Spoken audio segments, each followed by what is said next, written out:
दो चीज़ों पे हमने ब्लाइंड ट्रस्ट किया, ज़्यादा केमिकल फर्टिलाइज़र और ज़्यादा प्रोसेस्ड खाना। दोनों का प्रॉमिस एक जैसा था, ज़्यादा, जल्दी, आसान।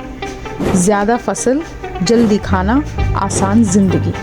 लेकिन दोनों ने अपने अपने तरीके से हमारा ट्रस्ट तोड़ दिया, मिट्टी के अंदर और हमारे शरीर के अंदर। ये कहानी है एक ही गलती की जो दो जगह पर दोहराई गई।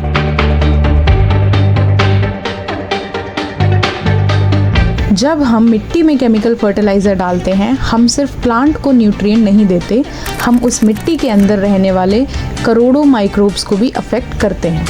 ये माइक्रोब्स, फंगी और इंसेक्ट्स मिलकर एक नेचुरल न्यूट्रिएंट साइकिल चलाते हैं, जिसे साइंटिस्ट सॉइल फूड वेब कहते हैं। जब सिंथेटिक नाइट्रोजन की मात्रा ज़रूरत से ज़्यादा बढ़ जाती है, तो सॉइल माइक्रोब्स का काम रिडंडेंट हो जाता है और धीरे धीरे उनकी पॉपुलेशन गिरने लगती है। सॉइल अपनी खुद की फर्टिलिटी बनाने की कैपेसिटी खो देती है। ICAR के सॉइल माइक्रोबियम स्टडीज़ दिखाते हैं कि लगातार केमिकल हैवी फार्मिंग से माइक्रोबियल डाइवर्सिटी में सिग्निफिकेंट डिक्लाइन आता है। कमज़ोर सॉइल को ज़्यादा इनपुट चाहिए, ज़्यादा फर्टिलाइज़र, ज़्यादा पेस्टिसाइड, ज़्यादा पानी। ये सब कॉस्ट बढ़ाता है और ज़्यादातर फार्मर्स के पास ये कॉस्ट कवर करने के लिए लोन लेने के अलावा कोई ऑप्शन नहीं होता। अगला सीज़न सॉइल और कमज़ोर हो चुकी होती है क्योंकि इनपुट हैवी फार्मिंग ने बायोलॉजी को और वीक कर दिया है। तो इनपुट कॉस्ट फिर बढ़ता है, डेट साइकिल सॉइल डिक्लाइन के साथ ग्रो करता है। ये एक इनविजिबल इकोनॉमिक ट्रैप है जिसकी शुरुआत ज़मीन के अंदर होती है, न कि बैंक में। जब हम फार्मर डेट को सिर्फ एक फाइनेंशियल पॉलिसी प्रॉब्लम मानते हैं, interest rates, loan weavers, insurance scheme, हम उस रूट कॉज को मिस कर देते हैं जो मिट्टी के अंदर छुपी हुई है। पंजाब और हरियाणा को इंडिया का फूड बोल कहा जाता है, हाईएस्ट व्हीट और राइस प्रोडक्शन। ये दो स्टेट्स देश के टोटल फूड ग्रेन प्रोक्यूरमेंट का बहुत बड़ा हिस्सा अकेले कंट्रीब्यूट करते हैं, लेकिन यही रीजन्स सबसे ज़्यादा डिग्रेडेड सॉइल और सबसे ज़्यादा डिप्लीटेड ग्राउंड वाटर वाले भी हैं। पंजाब ग्राउंड वाटर बोर्ड के रिपोर्ट्स बताते हैं कि पानी का लेवल हर साल नीचे जा रहा है। ये एक पैराडॉक्स है जिसे समझना ज़रूरी है। जो रीजन आज इंडिया को खिला रहा है, वो कल सबसे बड़ा फूड सिक्योरिटी रिस्क बन सकता है।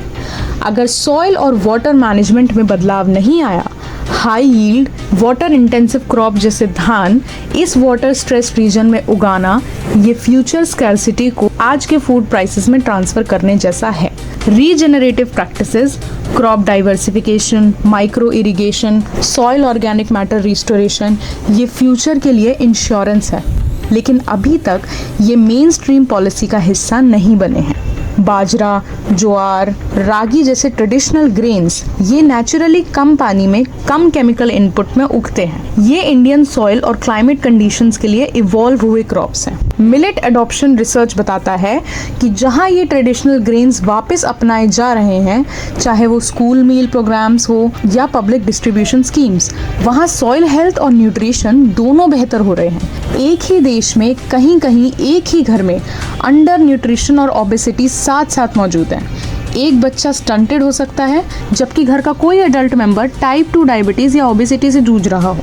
ICMR का double burden malnutrition data इसी पैराडॉक्स को कंफर्म करता है। कम कैलोरी एक्सेस और poor quality access calorie access दोनों ही एक ब्रोकन फूड सिस्टम के सिम्टम्स हैं। ट्रस्ट वापस बनाने का मतलब है सॉइल रिस्टोरेशन में इन्वेस्ट करना और ट्रेडिशनल न्यूट्रिएंट डेंस डाइट्स को वापस मेन स्ट्रीम बनाना। ये दोनों एक दूसरे से जुड़ा हुआ एक ही सोल्यूशन है। नेक्सस 3P फाउंडेशन सॉइल और न्यूट्रिशन के बीच इस छुपे हुए कनेक्शन को सामने ला रहा है, क्योंकि असली इम्पैक्ट वहीं होता है जहां कोई और नहीं देख रहा।